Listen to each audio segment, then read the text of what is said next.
توحید و اکاتیا خدا. فرا بزانین خدای می پاک و پاکش ایکیبتنیه به شریکه به حواله چو هف کیف و هف دنگت وی نینونو نابنشی. خدای ما اتزات خواه مبارک دا ایکیبتنیه و صفت و اسمایت خدا. بو کردار و فعلت خودی چوهاری کاری و یاردمچی نینن. نابیت امچو شریک و حوالا بو خدا چکن ربی نیاوی دا و هر اوتن خدان کری و عالم هم یایه.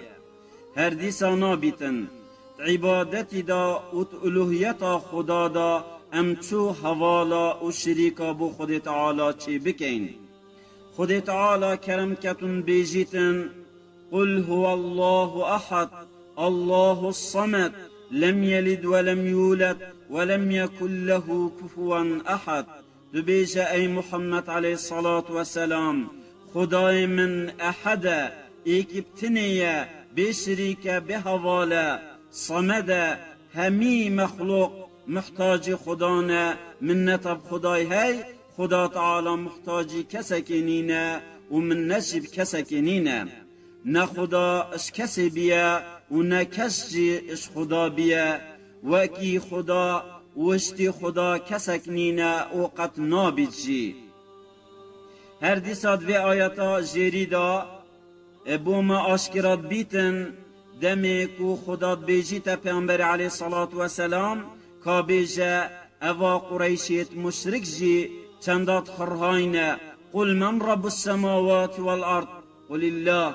دو بیجی پاکیه خدای عرض و عصمانا دی بیجن خدای الله. یعنی قریشیا ات ربوبیت دا و خدا خدانکره خدا رزاقه و چو شریک بو خود تعالی چینت کرن.